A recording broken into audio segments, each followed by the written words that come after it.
Yep.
While you're watching me make this, let me tell you a little bit about the history of bugle tubes or bugle calls. So from what I understand, it started out in the 50s and 60s when people would get spent brass and they would blow into it to make a whistling noise. and you could kind of get one note that sounded like a bull at a distance. And it wasn't very loud, but they were able to call in bulls like that. And it was kind of on the hush hush because they didn't want that to get out. They didn't want everybody else to be calling in bulls. And then in the 60s and 70s, a lot of people started using what they called flutes, where you get a piece of PVC or a piece of poly pipe and you put a chunk of wood in there and you cut a notch and you just make a flute where you could get a couple notes that sounded like a bull bugling. And by the 70s and 80s, diaphragm calls were coming about, and so what people would do is they would go to the hardware store and get a piece of corrugated plastic. It was usually some kind of gas line or something like that, and they were using that as a bugle tube, and people did that for quite a while, probably until the 80s or 90s when they started putting reeds inside of bugle tubes, and so that you didn't have to have a diaphragm call in your mouth. And then eventually people went back to the diaphragm call and they started coming up with the giant wiffle ball bat style bugle tubes where you could get more sound, and they sounded better, they had the right amount of back pressure, and because you had that reed in your mouth you had more control. But those have only been around probably for 15 years or so.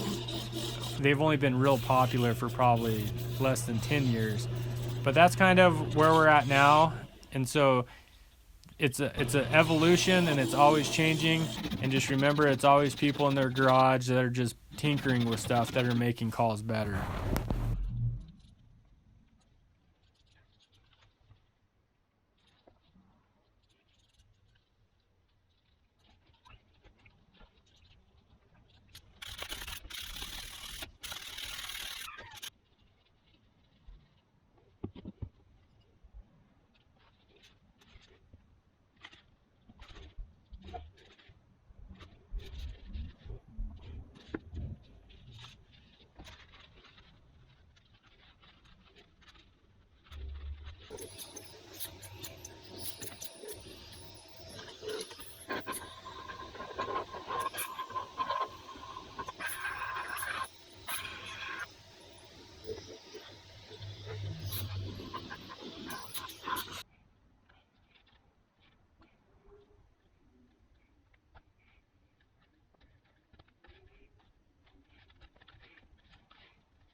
If you made it this far in the video, you're probably wondering how this thing sounds compared to other bugle tubes, and you're probably wondering how it'll hold up and that kind of thing. I would blow on it for you, but I don't know if my bugling skills are good enough for the internet, and I don't know if I'm ready for that kind of criticism in my life right now. So you're just gonna have to take my word for it. So I did take this thing hunting this year, and I went on I didn't have a tag myself, but I was calling for other people, and it was a rough hunt. It really was. It was slow this year, and but I did call in 6 bulls into bow range in 5 days. And so to me, 6 bulls in 5 days is not very good, but it wasn't the bugle tube, it was just the year. I think for most people hunt, 6 bulls in 5 days would be really good. So this call definitely sounds different than your typical wiffle ball bat bugle tubes. It has a different sound. I'm not saying that one's better than the other, but they both work, and they both fool elk, and they'll come running in and try to run you over, and and your legs shaking like crazy. So both of them will do that. A few things that I like about this. Well, one, the sound has a different sound. It doesn't seem as hollow to me. This is quieter, and so it might be the length or the baffling in here or something like that. So definitely some experimenting needs to be done, and I'll continue to do that. I was worried about weight, and just on the old glue scale or kitchen scale, this one weighs 9.9 ounces, and this one weighs 12.4 ounces. So yeah, it's a couple ounces. So if you're a backpack hunter and you're cutting the handle off your toothbrush, yeah, you might worry about that. But for everybody else, the weight doesn't make any difference. This one's taller. I could have made this one taller. But the thing that I really don't like about these is they don't fit my backpack very well. And so that's how I came up with this idea to make it two-piece, which I really like. I think that's my favorite thing about this. So I think that you could easily modify one of these plastic ones and make them slide. Or if you own a game call company and you stumble upon this video, maybe make one, because it's super handy. I was worried about it rattling and stuff like that in my backpack, but all I would do is I just slide it in like that. I'd stuff game bags in there, and I had no problem. It fit easier. Whenever I was ready to use it, I just pull it out, pull it like this, and it was good to go. I'm not much of like a quick draw holster, bugler. If I'm calling, I'm calling. And even if I'm hunting for myself, I'm a caller first and then I'm the shooter. So I don't like even with these strings on there, I know they seem handy, but whenever I'm calling, I have the bugle in my hand, even if I have my bow in the other hand, and I'll do my calling. If I need to, I'll just drop it or set it down, no problem, right? So I didn't put a string on there, but having it clap so it fits in your backpack is super nice, I guess. I like the laminated.